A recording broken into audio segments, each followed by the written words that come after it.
Salut les amis, c'est moi. J'espère que ça va. Je suis heureuse de vous retrouver aujourd'hui pour un tirage, pour un message collectif. Alors je sais pas trop comment je vais m'organiser. J'ai 3 paquets de cartes devant moi. Je sais pas du tout comment je vais les utiliser.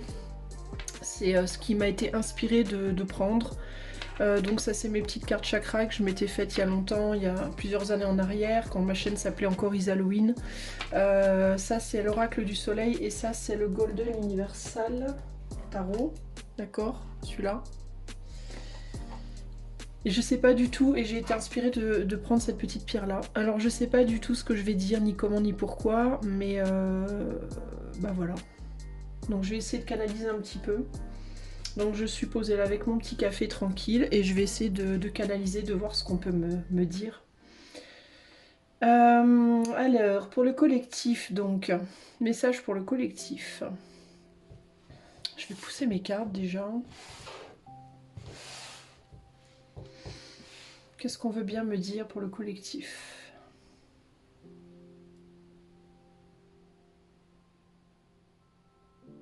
Alors la première chose, c'est cette idée de devoir faire silence, de devoir faire calme, de devoir faire place, de devoir... c'est comme si il y avait un besoin d'isolation. Un fort, fort besoin d'isolation, un fort besoin de sortir du bruit.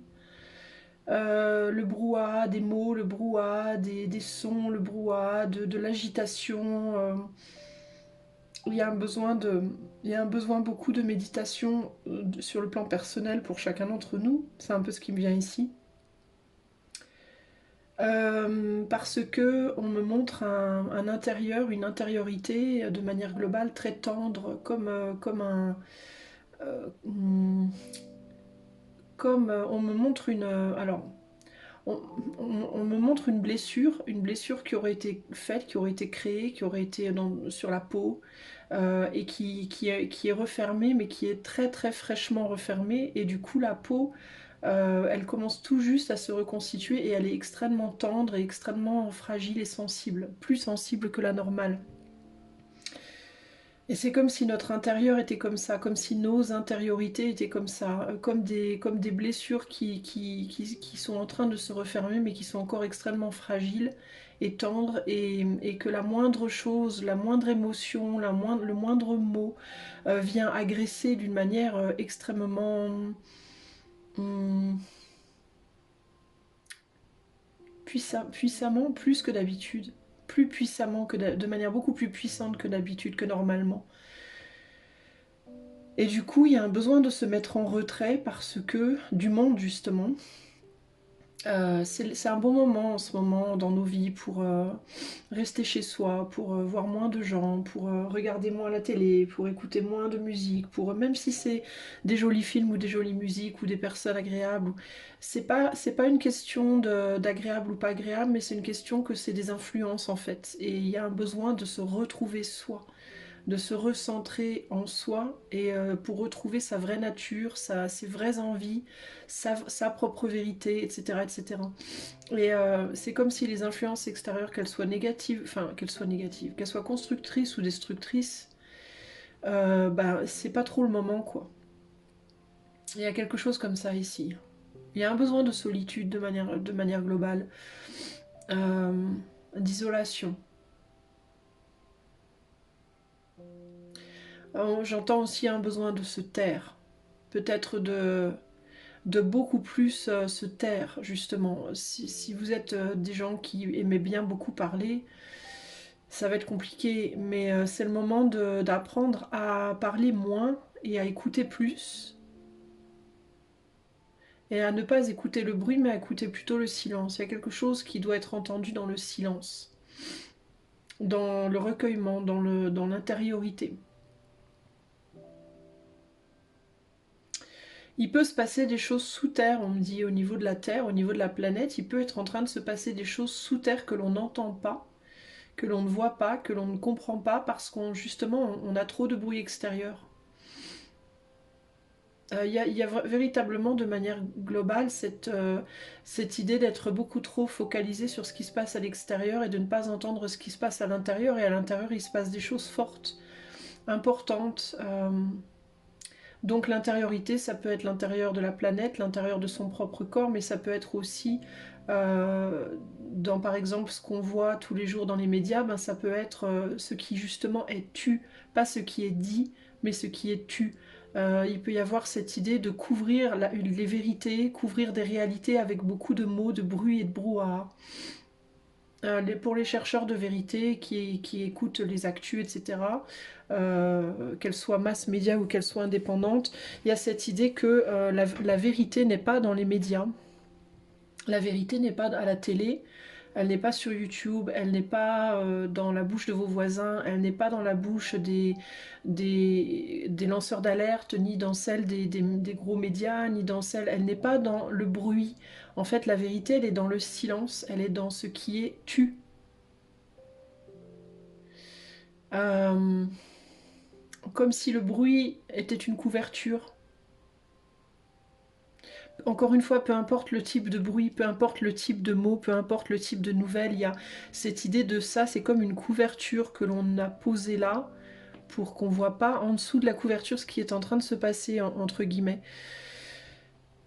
C'est comme si on était couché dans un lit et qu'on avait une belle couverture de patchwork. On me donne cet exemple-là, une couverture avec du patchwork.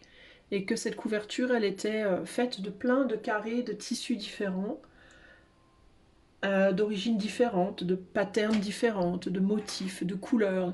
Il y a des carrés qu'on trouve magnifiques. Il y en a qui sont bordés d'or, il y en a qui sont très colorés, très festifs, il y en a qui sont toutes noires, tout noir. Il y en a qui sont noirs, marron, caca, boue, dégoûtant. Il y en a qui sont incroyablement fins de détails, d'autres qui sont extrêmement grossiers. Il y a des carrés très enfantins, d'autres beaucoup plus sophistiqués.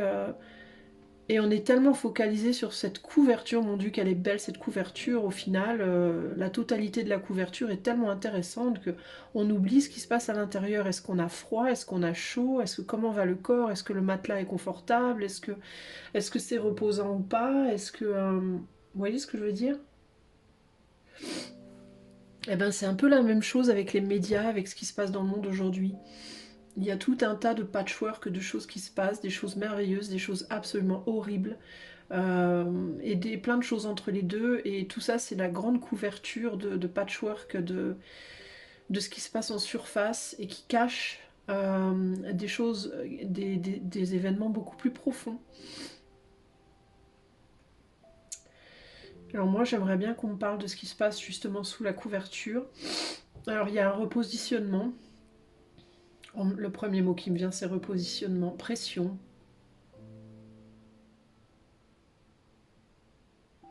Pression, repositionnement, c'est les deux mots qui me viennent.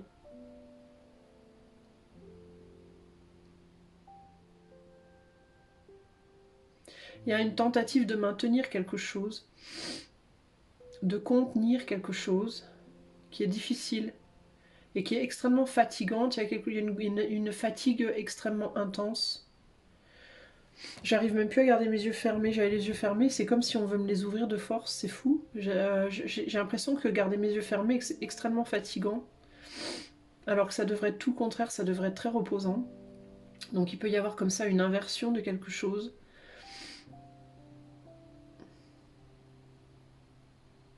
J'arrive pas à garder mes yeux fermés. Excusez-moi, ça me met de la pression. Comme si on m'appuyait sur les paupières. Comme s'il y avait des pouces qui m'appuyaient sur les paupières. C'est très bizarre.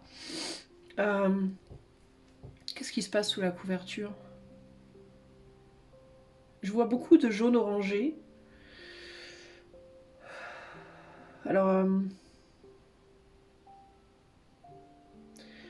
il peut y avoir des choses au niveau, sur le plan volcanique. Il peut y avoir une très très très grosse pression sur le plan volcanique dont on nous parle absolument pas.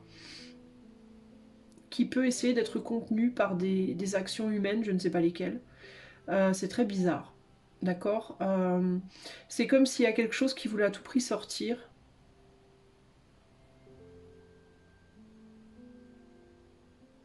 Alors ça peut être ça, hein, ça peut être, il peut y avoir des choses sur le plan volcanique assez intenses, assez gros, des gros trucs, genre des volcans qui rentrent en éruption, il y en a régulièrement, mais là c'est comme si c'était beaucoup plus intense que d'habitude.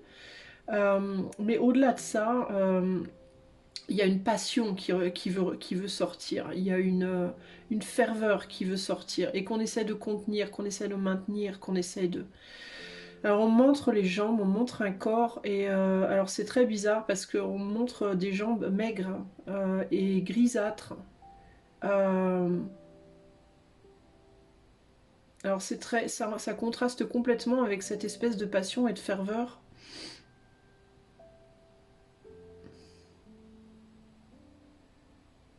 Sous la couverture, on me montre des jambes grisâtres et maigres. Comme pas quelqu'un qui est mort, mais presque. Comme si quelqu'un allait mourir. Euh, était en train de mourir ou était déjà mort, mais j'ai pas, non, j'ai pas le sentiment que la personne est déjà morte. J'ai plus le sentiment que c'est quelqu'un qui est en mauvaise santé en fait. C'est des gens d'un corps en mauvaise santé. Et puis c'est sombre et puis il fait froid sous la couverture. Alors encore une fois, cette passion qui cherche à sortir, alors est-ce que c'est la vie qui s'en va, qui sort, qui...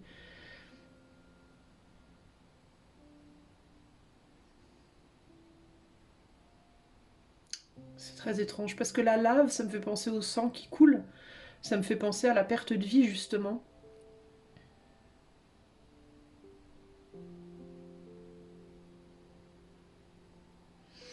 Alors est-ce que quelque chose est en train de mourir et on nous le dit pas? On nous le cache? C'est intéressant, on me focalise surtout sur les pieds. Donc ça parle de fondation, j'imagine. Les pieds, c'est ce qui ancre à la terre, c'est ce qui nous attache à la terre. C'est là que le corps en premier touche la terre, quand on est debout en tout cas.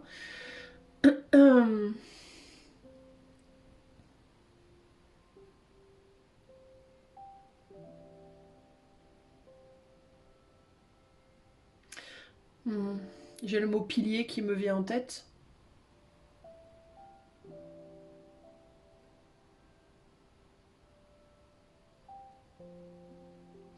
Donc en fait, il y a quelque chose qui est en train de mourir en profondeur.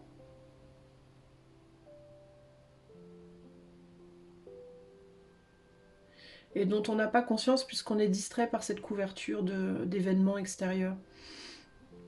C'est aussi à l'intérieur de nous-mêmes en tant qu'être humain. Et on touche à la fondation de notre être, de nos êtres, ce sur quoi on s'est fondé depuis qu'on est né en gros. Mais aussi, j'ai l'impression, ce sur quoi on est fondé depuis que l'homme est né, l'homme, l'humain. C'est extrêmement profond, c'est bien plus profond qu'on peut l'imaginer en fait. Alors on ne parle pas du tout ici de la fin de la planète, hein, je vous rassure. Ça peut paraître Armageddon, mais c'est pas du tout ce que je vois, enfin ce que je reçois. C'est pas une fin, c'est une transformation.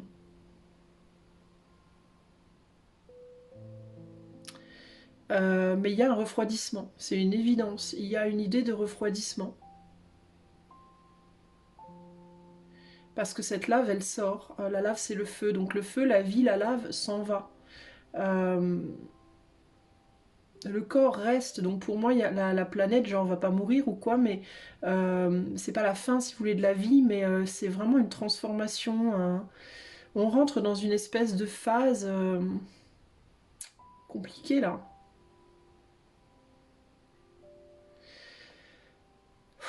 Qui fait écho à cette phase compliquée, aux phases compliquées qu'on est en train de vivre à l'intérieur de nous individuellement.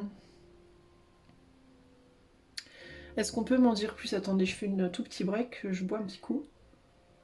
Mm. Je suis en train de me dire, je bois un coup de café bien chaud, comme pour me réchauffer intérieurement.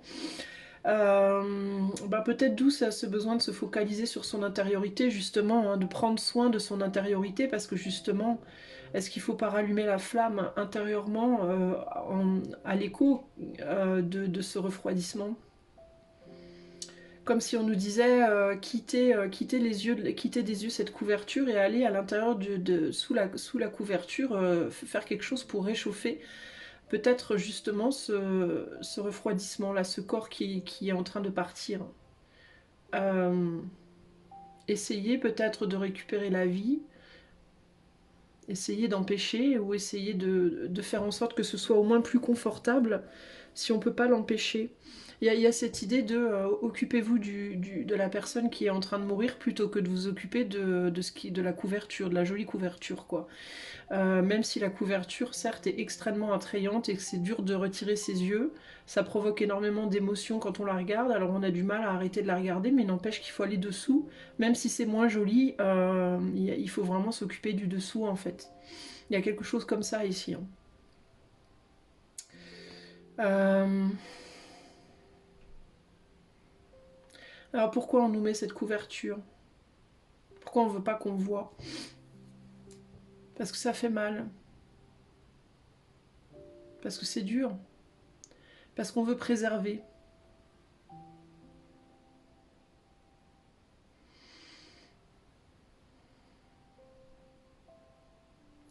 Parce qu'on veut nous préserver d'une réalité.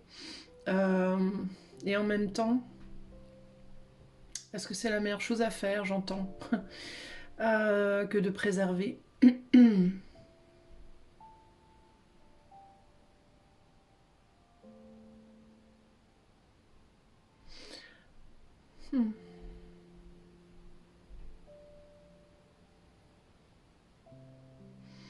Cet éternel débat, on me dit, euh, quand quelqu'un meurt, de ne pas vouloir que l'enfant voit la mort, entre guillemets. Les enfants vont jouer dehors pendant qu'on enterre grand-père, grand-mère, ce genre de choses-là. Cet éternel débat entre est-ce qu'il vaut mieux qu'il voit ou qu'il voit pas.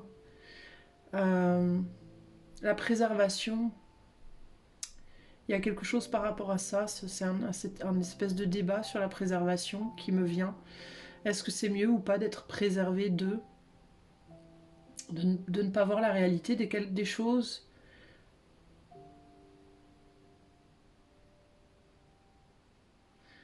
C'est comme si on me disait que c'était propre à chacun de réfléchir à la question. On me réinsiste encore une fois que on parle pas ici de la fin du monde, c'est pas du tout ça. On parle de la fin d'un monde, euh, d'une manière d'être. C'est même pas de la réalité, c'est plus d'une manière d'être, d'une manière de vivre, d'être, de se comporter, de voir les choses,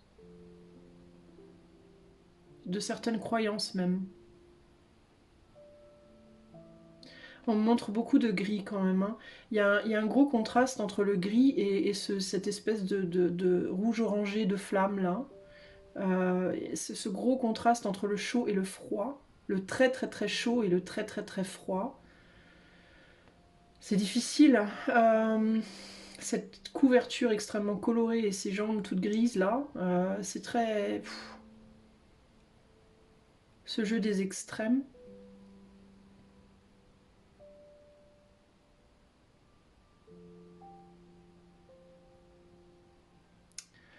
Qu'est-ce qu'on veut me dire d'autre là? Je suis un peu en stand-by, je suis un peu en lévitation.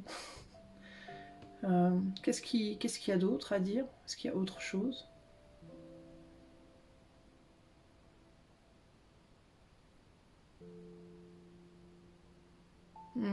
On me replonge dans ce silence. Ce besoin d'écouter le silence.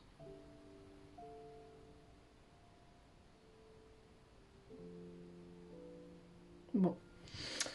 Là, comme ça, juste en canalisation, c'est à peu près tout ce qui me vient. C'est particulier. Je vais poser des cartes, les amis. Je sais pas du tout ce que je vais pouvoir en dire, mais je vais les poser. Est-ce que je les pose toutes? Est-ce que j'en pose que 3 ou 4? Je vais peut-être faire 4.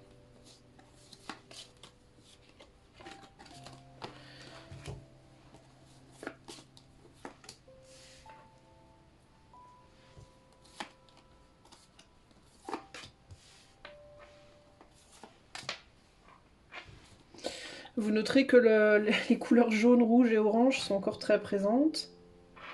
Avec un œil là, avec cet œil là. Alors c'est des cartes de chakra à la base, hein, mais moi je vais pas les lire en mode chakra, hein. Je vais les lire en mode purement intuitif.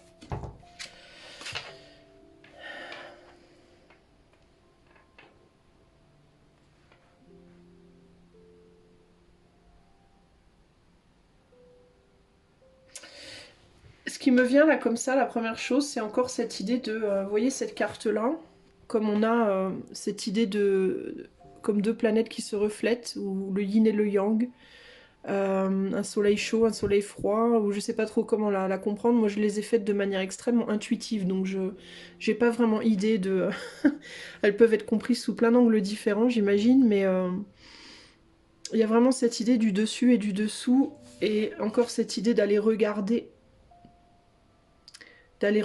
dessous peut-être.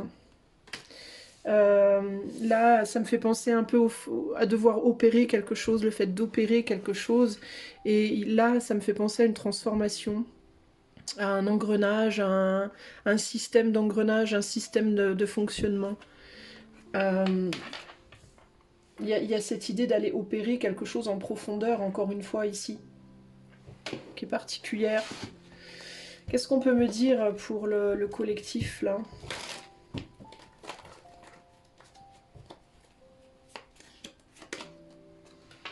Ici, on a la décision. On a encore cette idée de noir et blanc, de yin et de yang. Là, on a la dispute, donc une idée d'opposition. La prudence. Cette idée encore d'opération, là, avec des petites pinces, là, avec des pinces, de faire quelque chose de manière très précise. Et les acquisitions. Avec ce qui est déjà acquis, ce qu'on a déjà.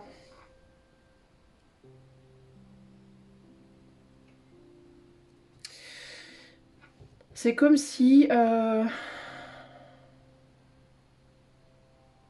qu'est-ce qu'on me dit là ?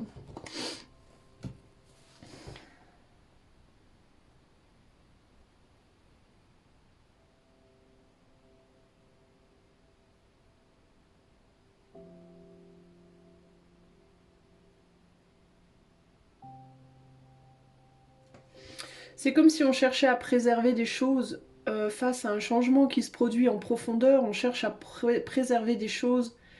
C'est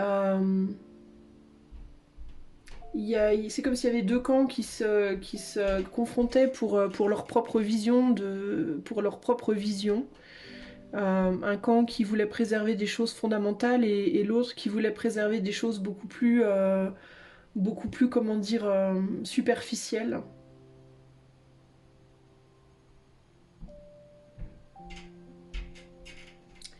Et qu'il y avait une grosse difficulté d'y arriver.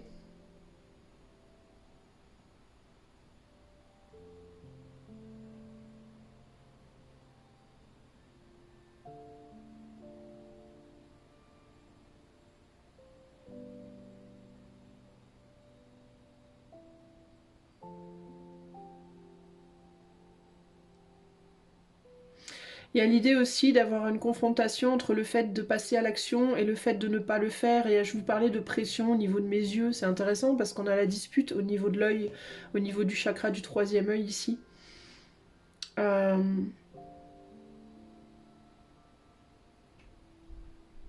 peut y avoir des pressions de faire sortir des choses ou pas aussi. Il peut y avoir des pressions par rapport à est-ce qu'on montre ou est-ce qu'on montre pas des choses, des réalités profondes.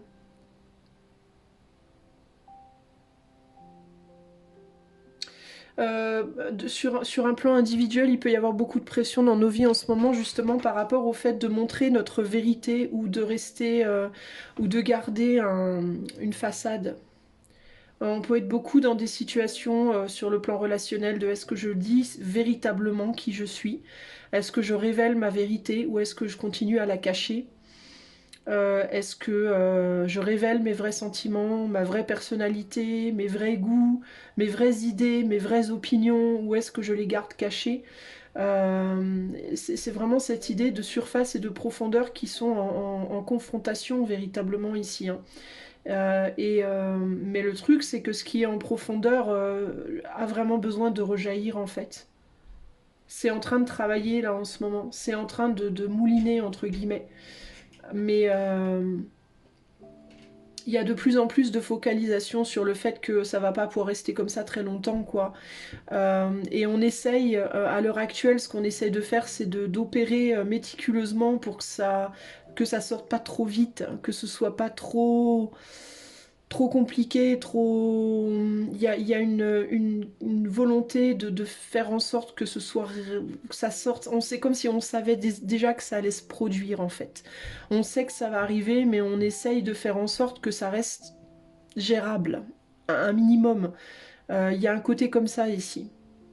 Parce qu'on veut pas perdre ce qu'on a acquis jusqu'à maintenant, ou en tout cas on veut essayer de préserver au maximum ce qu'on a acquis. Donc il y a l'idée sur le plan individuel, ça peut être, par exemple, j'ai envie de révéler des choses, j'ai envie de laisser sortir des choses, mais en même temps je veux pas que ça vienne détruire complètement la personne que j'ai été jusqu'ici. Je veux essayer de préserver au maximum comment faire en fait pour révéler la personne que je suis vraiment, ce que je pense vraiment, ce que je ressens vraiment, etc., etc., sans pour autant trop abîmer mon apparence. Ce que jusqu'ici j'ai construit dans ma vie, ce que jusqu'ici j'ai projeté aux yeux des autres, etc., etc. Il peut y avoir ce côté-là. Au niveau de nos vies en collectivité, organisationnelle, dans nos familles, dans nos villes, dans nos pays, etc. Il y a cette idée aussi de choses qui sont cachées, qui commencent à sortir, qui vont devoir être montrées, qui vont devoir être vues. Mais il y a une forme de résistance en mode on veut pas que ça soit vu tout de suite, pas trop vite, pas comme ça, pas si brutalement. Parce qu'il faut qu'on préserve les apparences au maximum, on veut préserver au maximum ce qu'on a. Bon, il y a clairement ici l'idée de la bourgeoisie, hein, des leaders, des bourgeois, des riches, euh, qui vont devoir montrer la réalité, qui le montrent de plus en plus, qui osent de plus en plus dévoiler la réalité de leur monde, la réalité de qui ils sont, la réalité de ce qu'ils font, de comment ce monde-là fonctionne. Et on essaie désespérément de faire en sorte que le robinet n'explose pas parce que si ça explose, ça pourrait complètement détruire cette classe supérieure là. On se rend compte de plus en plus à quel point ils sont destructeurs finalement. Avec cette lave là qui cherche à exploser, là, qui boue et qui cherche à remonter à la surface à tout prix. C'est un peu le débordement c'est un débordement de feu, quoi. De feu destructeur, de feu ravageur, mais c'est un feu ravageur et destructeur qui va détruire, en effet, mais qui aussi va refertiliser le sol. Un volcan, quand il rentre en éruption, il peut détruire toute une ville, certes, voire plusieurs. C'est dans un premier temps une horreur absolue, mais pour les gens qui sont là, évidemment, et dont les maisons sont détruites ou qui perdent leur vie. Mais par la suite, une fois que tout a été rasé, on refertilise, on reconstruit, et quelque chose de très riche, il y a quelque chose qui refleurit de manière extrêmement riche. Le truc, c'est que la lave, quand elle sort, elle fait pas de différence entre est-ce qu'elle va brûler la maison du riche, du pauvre, de la classe moyenne, de la personne qui a été gentille, celle qui a été méchante, la lave, quand elle sort et elle brûle tout, quoi. Elle cherche pas elle différencie pas en réalité, hein. Elle va pas se poser la question, est-ce que toi tu mérites pas, c'est pas ça, hein. Et en ce sens, ça peut ça aussi, en ce sens, être une réalité euh, des lois naturelles qu'on a peut-être voulu cacher avec la jolie couverture de la religion. Par exemple, c'est un exemple, hein, et c'est un potentiel, hein, je dis pas que c'est une vérité. Mais la jolie couverture de la religion, elle nous dit que, enfin des religions en général, elle nous dit que c'est les vilains qui vont mourir et les gentils qui vont vivre. Mais c'est pas forcément vrai. Et puis qu'est-ce qu'on appelle vie-mort? De quoi on parle? Est-ce que peut-être aussi que les gentils soient préservés, ça veut dire qu'ils vont mourir et aller au paradis, et que c'est les vilains qui vont rester vivants? Vous voyez ce que je veux dire? Et tout ça, ça me paraît plus comme justement comme des patchwork de jolies choses qui nous sont présentées pour nous distraire, mais qui sont pas forcément la réalité. La réalité, comme moi je l'aperçois là par rapport à ce que je canalise en tout cas, étant plus que on va pas faire de discrimination en réalité. Y a pas vraiment de discrimination. C'est beaucoup plus brut de décoffrage que ça.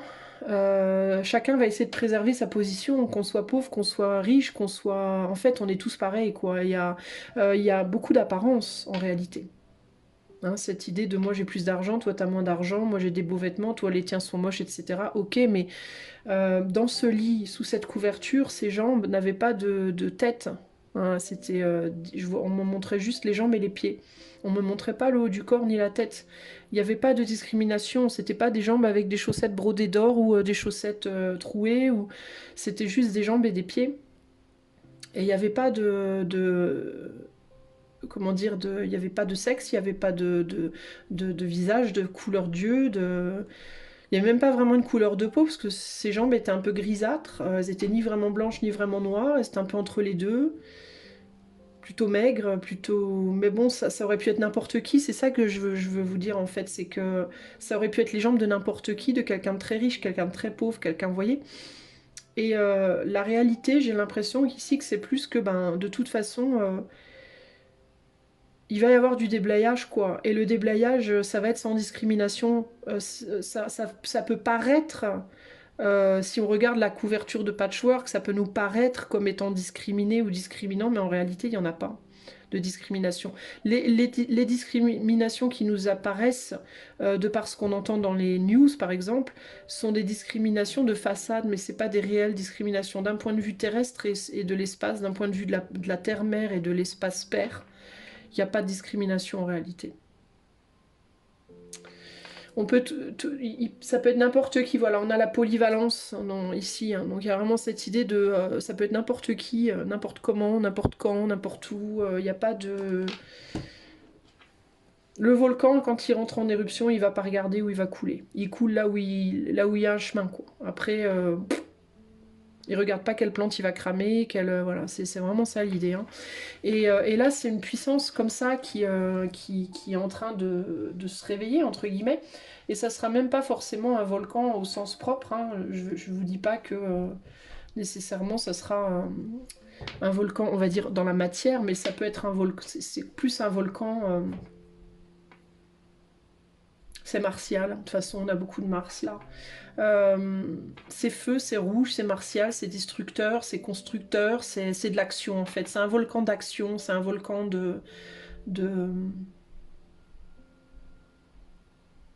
C'est une force qui cherche à s'imposer. C'est des forces qui luttent en fait, mais celle du bas veut remonter en réalité. Et elle veut remonter pour pouvoir nettoyer, pour pouvoir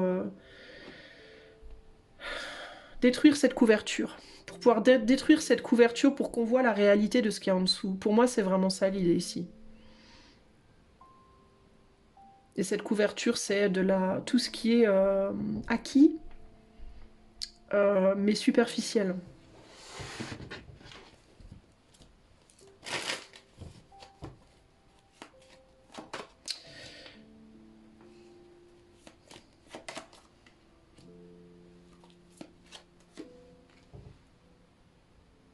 Ouais, il y a des forces, la force opposée, c'est celle qui voudrait empêcher ça de se produire.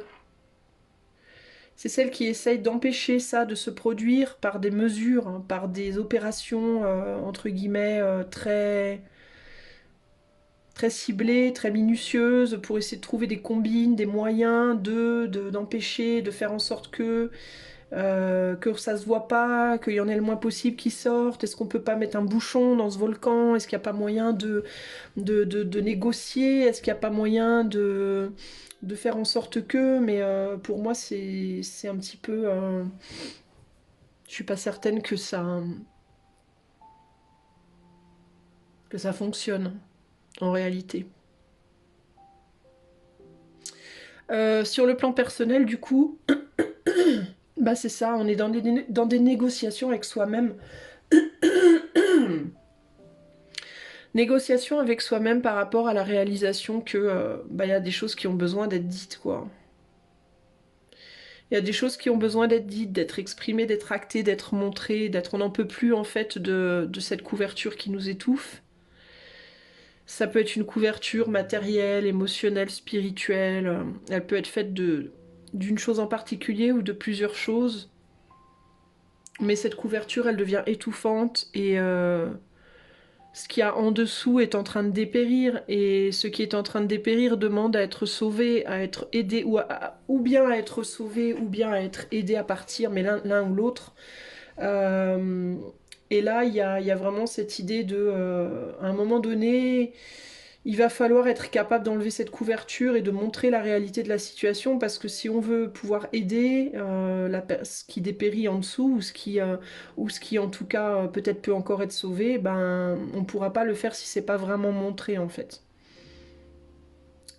Donc ça peut être en amour, ça peut être professionnellement, ça peut être relationnel, ça peut être spirituel, ça peut se décliner sous plein de formes différentes. Mais intérieurement, on est beaucoup dans des combats personnels entre ce que l'on perçoit intuitivement, ce que l'on ressent intuitivement, ce que l'on veut projeter vers l'extérieur, nos croyances de base, ce en quoi on croit, ce sur quoi on a été construit, quel mode de fonctionnement, quel mode de façon de penser, quelle croyance, et en même temps ce qu'on intuite, ce qu'on ressent dans son cœur, dans son âme, sur le plan très personnel. Ce qui est sacré pour soi, ce qui est sacré pour la famille qui nous a éduqués. Il y a des combats entre tout ça. Et on essaye de garder pareil, le robinet ouvert, pas trop, un petit peu, moyennement, de retourner un peu en arrière, de parler de l'avant, mais en même temps, il y a quelque chose, il y a une force de base, de racine qui nous pousse à évoluer, qui veut montrer, qui veut donner, qui veut exprimer, qui veut ce ressenti, cette intuition, ce truc véritablement. C'est comme si chacun de nous, à l'intérieur, on avait notre propre volcan, et que ce volcan, il était en train de s'intensifier, et qu'il avait juste envie d'exploser, qu'il en pouvait plus, quoi. Il y a quelque chose à l'intérieur qui a envie de se montrer, en fait. La bête, comme disait l'autre, là, la bête de l'événement, là, bah, on a tous un peu notre bête de l'événement intérieur qui a envie de rugir, quoi. Et on essaye tous de la dompter plus ou moins avec des moyens. On essaye tous un peu de s'auto-rouler dans la farine à droite à gauche, comme on peut, pour éviter qu'elle remonte trop vite, trop fort, et qu'on puisse plus rien, qu'on calcule plus rien. Et en ce moment, c'est ce qui est en train de se passer. Et en gros, ce qu'on me dit là, c'est la meilleure chose à faire là, comment dire, dans le moment présent, c'est d'écouter ce qui se passe à l'intérieur, c'est de soulever cette couverture et d'aller y voir ce qui se passe. C'est de porter son attention sur ce qui en nous hurle, ce qui en nous crie pour un help, pour un secours, ce qui est en train de, cette partie de nous qui est en train de dépérir, entre guillemets, et dont on s'occupe pas au final. Vous voyez ce que je veux dire? C'est comme si vous allez voir mamie ou papy à l'hôpital qui est sur son lit de mort, et puis plutôt que de lui faire des câlins et de lui dire que vous l'aimez, de lui tenir la main et de le rassurer, ben vous regardez sa couverture, quoi.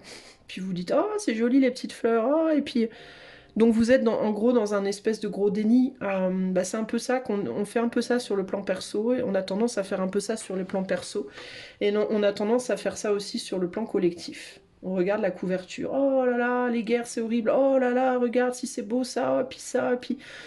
on a 40 000 sujets de torture psychologique dans le monde en ce moment, et on est tous focalisés là-dessus, et du coup on regarde pas les profondeurs de... On n'est pas attentif à ce qu'on ressent. On peut pas en fait l'être parce qu'on est trop dispersé dans d'autres choses. Voilà. Ce qu'on ressent, c'est ça. Ça et ça. Toutes ces choses qui ont envie de percer, qui ont envie qui nous tombent dessus là, et qui nous angoissent terriblement. On veut pas aller voir. En fait, on veut pas aller voir l'angoisse. C'est ça, hein, on veut pas faire face à l'angoisse. Euh, on veut pas y faire face, on essaie de se distraire par des choses autres, plutôt que d'aller voir la réalité des choses. Mais c'est, par exemple, la Palestine, par exemple, tout ça, les gens veulent pas, bah non, moi je veux pas regarder, c'est trop horrible. toute façon on peut rien y faire, moi je veux pas regarder, ah non non, voilà. Et mais c'est un peu pareil pour les vies personnelles. Ah bah non, moi je veux pas aller voir que je suis triste parce que machin me manque, ah bah, je veux pas aller voir que dans mon boulot ça va pas, je veux pas aller voir que mon couple il est pas bien, je veux pas aller voir que spirituellement je suis pas au top. Enfin, vous voyez ce que je veux dire? Il y a cette idée de non non, on va aller regarder la couverture de Patchwork, on va aller regarder Netflix. On va aller regarder les élections, on va aller regarder des trucs qui nous... bah, toute cette superficialité, toute cette façade qui nous distrait, mais qui nous amène pas à nous concentrer sur les choses qui sont vraiment très importantes là. La Palestine, c'est un peu ce qui se passe, hein. C'est le volcan hein, qui est en éruption sur la Palestine. Hein. Ça crache, la lave crache, quoi. C'est pas une lave volcanique, mais c'est une lave de rage, de destruction. Totalement, c'est un peu ça en fait, hein. C'est sans discrimination aucune, les pauvres, les riches, on veut plus les Palestiniens, point barre, on tue tout ce qu'il y a, puis après on va au Liban, puis après on va... Et la lave du volcan, elle déferle, hein. Elle déferle partout comme ça. Mais on veut pas regarder, c'est trop... Non, non, il y a des gens qui meurent, c'est horrible, je veux pas regarder. Ben... C'est un refus de faire face à une réalité de notre monde, les amis. Qui est pourtant une réalité, qui fait partie intrinsèque de notre monde et des êtres que l'on est. On a tous cette bête en nous. Il y en a qui l'ont très très fort et il y en a qui la cachent pas du tout. Il y en a d'autres qui l'ont moins fort ou qui sont très capables de la cacher, mais elle est là. Et le fait de refuser de regarder ça en face, c'est refuser d'essayer de trouver des solutions pour faire en sorte que ce soit pas trop horrible, quoi. Si on était capable de regarder la réalité des choses, on serait peut-être plus capable d'agir pour essayer de dompter le truc, même si on n'arrive pas à dompter tout, même si on n'arrive pas à complètement enrayer, on pourrait peut-être canaliser, entre guillemets, la lave. On pourrait peut-être essayer de faire en sorte que ce soit pas si dramatique, si terrible, si moche, si... mais là, alors que là, c'est porte ouverte, quoi, hein, là-bas. Hein. Vous voyez, c'est un exemple, hein, il y a plein de guerres partout dans le monde, il n'y en a pas que en Palestine, hein, mais la Palestine étant la plus médiatisée, ben voilà, quoi. Euh,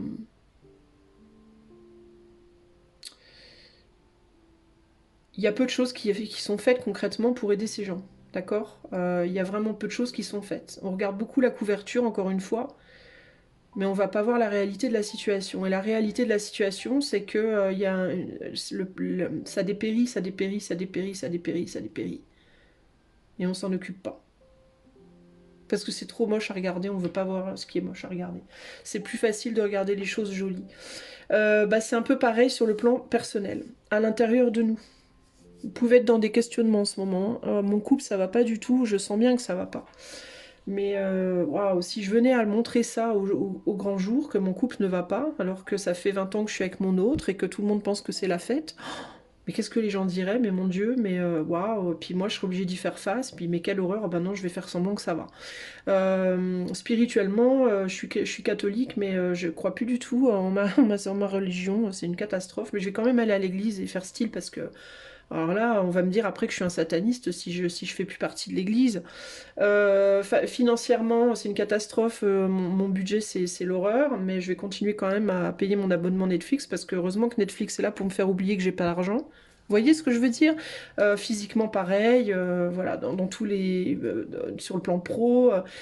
Et il y a cette idée de mais quand est-ce que tu quand est-ce que tu vas regarder ça en fait? Quand est-ce que tu vas affronter ça en fait?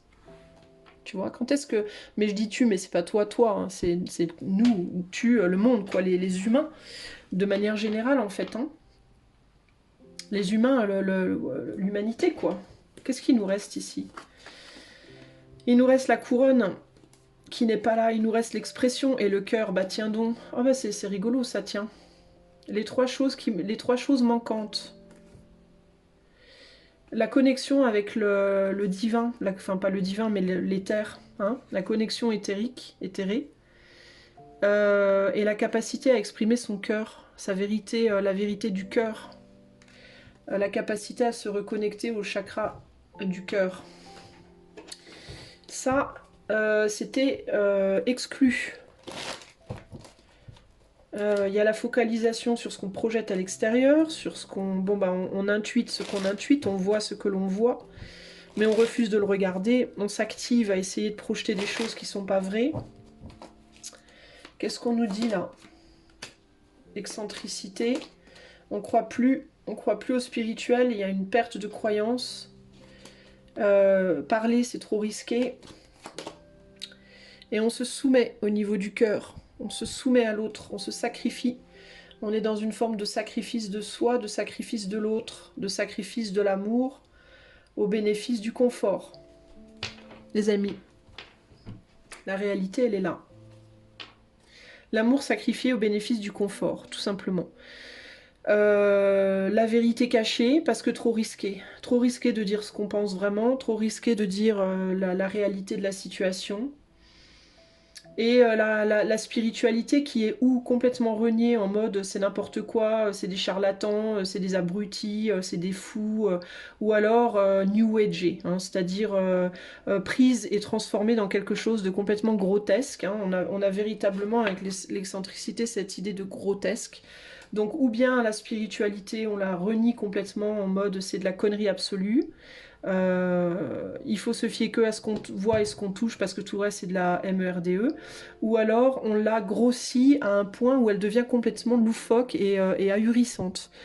Tout ce qui est New Age en mode je sais pas, je vais pas commencer parce que je m'arrêterai pas, mais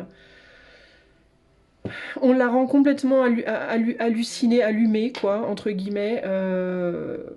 Ou alors, au contraire, on la renie totalement, mais elle est plus du tout... en fait, la spiritualité dans notre monde, elle est plus saine. Elle est pas remise à sa place d'une spiritualité saine.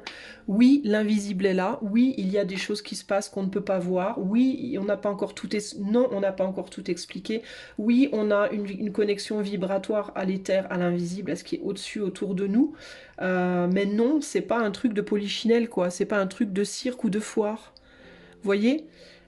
C'est quelque chose de sérieux, c'est pas un truc en mode les licornes à paillettes qui pètent des mouches, qui chantent gloire à Jésus. C'est pas ça la spiritualité en vrai. C'est pas prends ton bol chantant, fais ta petite danse avec des robes en voile, avec une plume d'autruche dans les fesses et puis une couronne sur la tête. Ça, c'est pas de la spiritualité. Ça, c'est le côté excentrique et grossi, ridiculisé de la spiritualité. Pourquoi? Parce qu'on n'en veut pas de la spiritualité. La spiritualité permet des compréhensions et on veut pas que les gens comprennent. En fait, c'est pas le but. Enfin, il y a toute une caste, en fait, dans notre monde, qui ne veut pas que les gens comprennent. Donc oui, on la laisse vivre, la spiritualité, parce que concrètement, c'est pas quelque chose qu'on peut tuer. Les gens qui sont spirituels seront toujours spirituels, même si on les enferme dans une cage nue avec un bol d'eau, ils resteront spirituels. Donc on peut pas la tuer. Donc comme on peut pas la tuer, on va la rendre complètement zinzin, pour que les trois quarts des gens pensent que c'est des trucs complètement abrutis. Alors que non, pas du tout. C'est pas du tout abruti, c'est totalement réel. C'est juste que c'est manipulé de manière à ce que, vous voyez. Au niveau des mots, ben voilà, on voudrait bien dire des tas de choses, mais on n'y arrive pas parce que c'est trop risqué. On n'ose pas d'ailleurs exprimer sa spiritualité parce que si on exprime ses croyances, on risque de se faire ridiculiser. Peut-être même qu'on va se faire enfermer. Peut-être même qu'on va se faire enfermer parce que on va peut-être être rejeté, hein, chakra cœur, on va peut-être pas être aimé, on va plus être aimé si on exprime son ressenti, si on exprime ses intuitions, si on exprime sa voix, sa vérité intérieure. Pas la vérité projetée de manière superficielle, mais la vérité véritablement intérieure, ce qu'on ressent en profondeur. Voilà, on va nous traiter d'extrémistes, on va dire qu'on est quoi? Des complotistes, des extrémistes, des allumés, des tarés, Voilà, on va nous dénigrer, alors du coup on montre rien, encore une fois, on est dans cet état-là, mais on veut pas regarder ça, alors on va allumer Netflix, et puis on va jouer à un jeu vidéo, et puis on va aller faire quoi? On va aller regarder les news, on va écouter ce qui se passe avec les agriculteurs, on va aller manifester dans faire une pizza, et puis on va boire une bière, on va se saouler, puis... Enfin, vous voyez ce que je veux dire? Ça n'a aucun sens, ni queue ni tête, ça sert absolument à rien, ça tourne en rond et on veut pas regarder. Il y a un besoin de se réconcilier avec la spiritualité. Euh, mais pas dans l'excentricité, justement. Alors ça peut être aussi un besoin de se réconcilier avec ce côté excentrique. Si quelqu'un vous dit que vous êtes un ou une excentrique parce que vous croyez en l'invisible, y aura un besoin ici de dire, ben oui, et alors? Ok, d'accord, tu veux penser que je suis excentrique, ben si tu veux. Y a un besoin de le faire. On veut pas être vu comme quelqu'un de bizarre, de différent. Vous voyez ce que je veux dire? Il y a un besoin de dire les choses avec son cœur. Il y a un besoin d'exprimer. On a peur, c'est risqué d'aller exprimer ce qu'on dit parce que c'est offrir son cœur à l'autre, c'est offrir sa sensibilité, c'est se montrer comme étant connecté, comme étant spirituel, comme étant profonde. Et si on montre ça, on s'ouvre à la possibilité de se faire planter un couteau dans le cœur. On s'ouvre à une rigidité qui peut nous accueillir, dont on ne veut pas. Il y a un besoin de contrôler ça. Du coup, on est beaucoup dans le contrôle des émotions, contrôle des émotions, contrôle de la parole, contrôle de ses propres perceptions, parce qu'on ne veut pas assumer ce qu'on voit, ce qu'on ressent.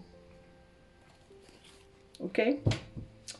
Donc on sent bien qu'il y a quelque chose qui pousse et qui a besoin de sortir, qui a besoin d'être lâché. Le chariot a besoin d'être lâché ici. Mais l'intérieur et l'extérieur, le monde intérieur encore une fois, et la couverture extérieure ne sont pas d'accord. D'où l'extrémisme qui en découle, parce que forcément, qu'on soit d'accord ou pas d'accord, ce qui a besoin de jaillir va jaillir, quoi qu'on en dise, mais plus on va y mettre de la restriction, plus on va essayer d'empêcher, plus l'intensité à la racine, elle se durcit, elle se renforce, et plus quand ça sort, ben ça sort dur, ça fait mal. Ah oui, forcément. Si vous faites cuire une cocotte minute pour faire des pommes de terre à l'eau, je sais pas quoi moi, et que vous laissez pas à un moment donné, si vous faites bouillir, et que vous laissez pas à un moment donné, que vous ouvrez pas le petit capuchon là pour que ça fasse pssst, votre truc il va exploser au bout d'un moment quoi. Si vous continuez à faire monter la pression dedans et que le capuchon n'ouvre pas, ben forcément ça va... Quand ça va sortir que de manière assez catastrophique quoi. Vous voyez ce que je veux dire? De manière assez extrême. Et l'extrémisme, ben c'est comme ça qu'on a des guerres, c'est comme ça qu'on a de la violence, c'est comme ça qu'on a des mots extrêmement durs, c'est comme ça qu'on a des actes violents, de rébellion, que ce soit sur le plan personnel, que ce soit sur le plan collectif, politique, etc., etc. Donc, à un moment donné, ce qu'on nous dit ici, c'est ben, il va être temps d'aller vous focaliser sur ce qui se passe à l'intérieur de vous, communiquer avec ce qui se passe à l'intérieur de vous. Concentrez-vous beaucoup plus sur le silence, éteignez la télé, arrêtez de vous distraire sans arrêt. Alors il y en a qui vont peut-être vouloir dire là oui mais la distraction c'est bien si on va se distraire en méditant, si on va se distraire. Mais la méditation, oui, alors oui, j'ai envie de dire oui et non. Alors moi j'aurais envie de vous dire par rapport à ce que je vois là, méditation oui mais pas guidée alors. Méditation freestyle, comme on dit en anglais, libre, méditation libre, c'est-à-dire de ne pas mettre une intention, parce qu'à partir du moment où vous mettez une intention, vous êtes focalisé sur l'intention et vous oubliez, vous n'allez pas voir justement les choses que vous voulez pas voir. Vous êtes focalisé, encore une fois, c'est diriger son intention sur un truc pour pas aller voir le reste. Donc méditation, oui, mais pas guidée. Méditation en mode je veux entendre ce que l'intérieur de mon corps a à me dire, je veux entendre ce que mon cœur a à me dire, je veux entendre ce que ma tête a à me dire, mais pas en mode je vais méditer pour être plus calme, je vais méditer pour ci, pour ça. Non, plus en mode je veux savoir ce qu'il faut. Mon intention, alors si intention vous devez poser, il faut que votre intention ce soit je veux aller voir ce que je refuse de voir. Je veux aller voir ce que je me refuse de voir. Je veux m'autoriser à voir ce que je me refuse de voir. Ce serait ça qu'il faudrait faire. Pour y faire face, pour le confronter, pour voir ce qui se passe, pour comprendre.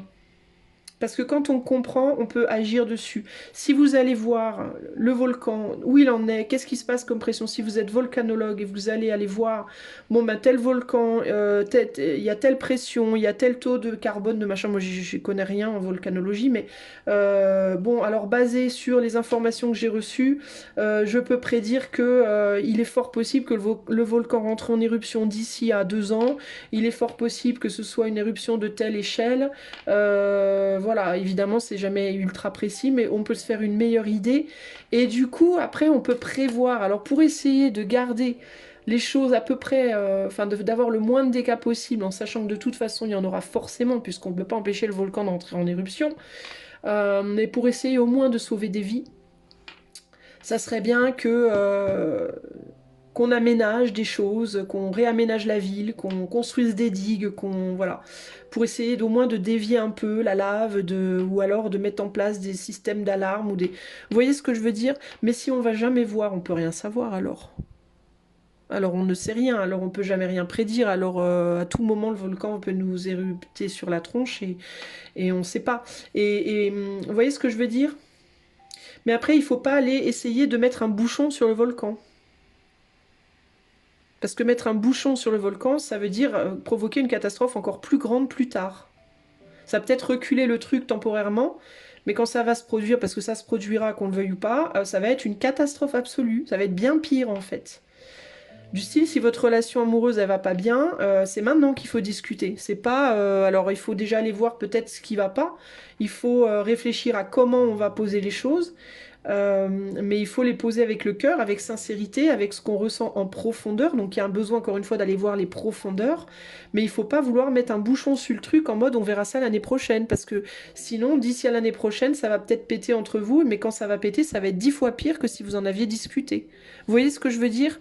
Donc il y a vraiment cette idée de arrêter de ne pas regarder les choses sous prétexte qu'elles vous font peur, sous prétexte qu'elles sont dures, sous prétexte que c'est violent, sous prétexte que ça fait mal, sous prétexte que arrêtez de vous voiler la face parce que vous ne faites que empirer, empirer, empirer, empirer, empirer les choses. D'accord? Je prends l'exemple de la Palestine. Si on en est arrivé là avec la Palestine aujourd'hui, c'est parce que ça fait très très très très longtemps que cette situation entre la Palestine et l'Israël existe. Personne n'a voulu regarder. On ne s'est pas penché dessus, on n'a pas pris la situation au sérieux et maintenant c'est une catastrophe absolue. Et encore une fois, il n'y a pas que la Palestine, il y a d'autres endroits, d'autres pays où il y a des guerres partout dans le monde, c'est la merde, dans plein de situations, de plein de façons différentes, pour plein de catégories de gens différents. Mais personne ne veut regarder parce que ça fait trop mal. Il vaut mieux regarder Instagram, les stories des influenceurs, c'est tellement plus rigolo, c'est tellement plus fun, c'est tellement plus on est tous, on rejette tous. On rejette tous la toxicité. Le volcan aussi, il est toxique. Hein. La fumée du volcan, c'est toxique. Les vapeurs, les machins, c'est toxique. Mais en même temps, ben, tu peux rejeter ça autant que tu veux. Ça va pas empêcher le volcan de rentrer en éruption encore une fois. Donc ça sert à rien. Ça fait que empirer les choses de ne pas regarder en fait. Et je pense que globalement, ce qu'on veut me dire ici, c'est vraiment ça. C'est arrêter de regarder la couverture. Qui certes est plus fun que de regarder les jambes qu'il y a dessous. Mais c'est les jambes qui sont en galère et qui sont en train de perdre grave de la puissance là. D'ailleurs, il y a quelque chose par rapport aux jambes et aux pieds là. J'ai les yeux qui me posent sur cette carte, ça me fait penser un peu à des jambes qui pédaleraient là sur un vélo. C'est rigolo parce que ça me fait penser au Shadok, encore une fois. J'en ai parlé dans une vidéo passée.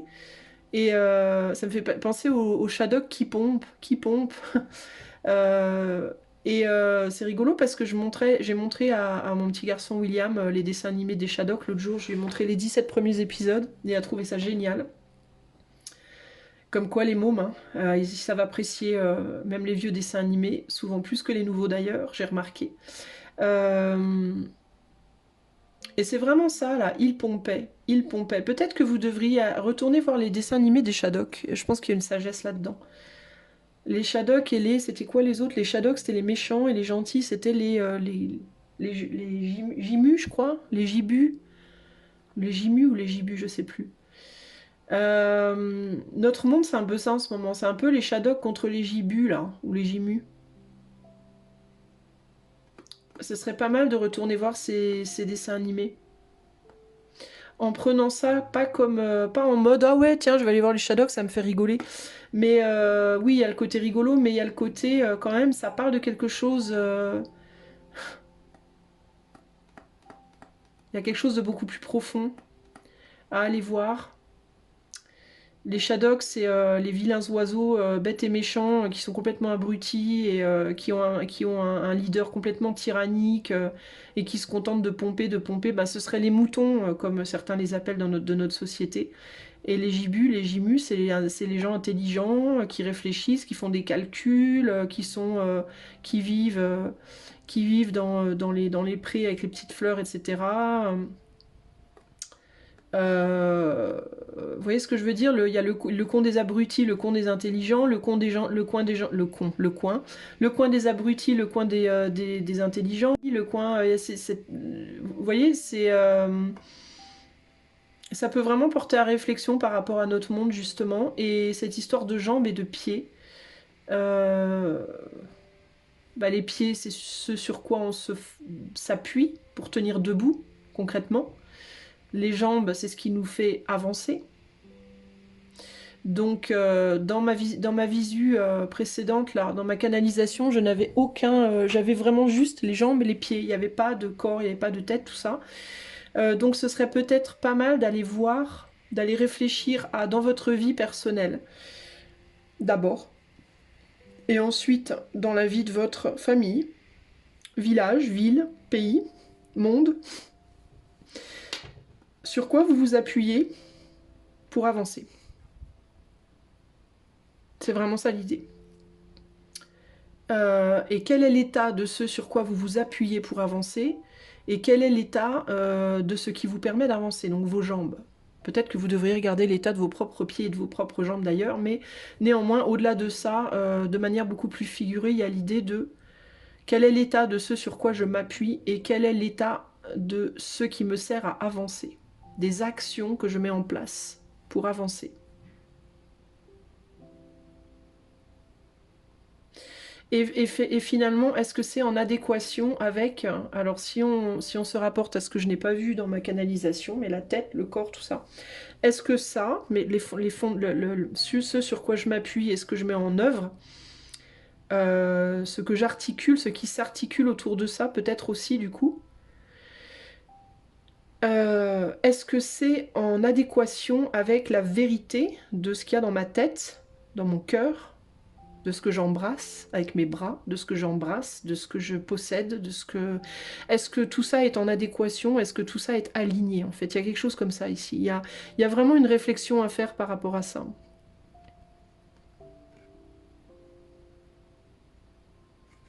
Les amis, voilà ce que je peux vous dire. Je vais m'arrêter là parce que ça fait déjà vachement long. On est à plus d'une heure déjà. Donc je vais arrêter. Et n'hésitez pas dans les commentaires à me faire un retour, à me dire ce que vous en pensez de tout ça.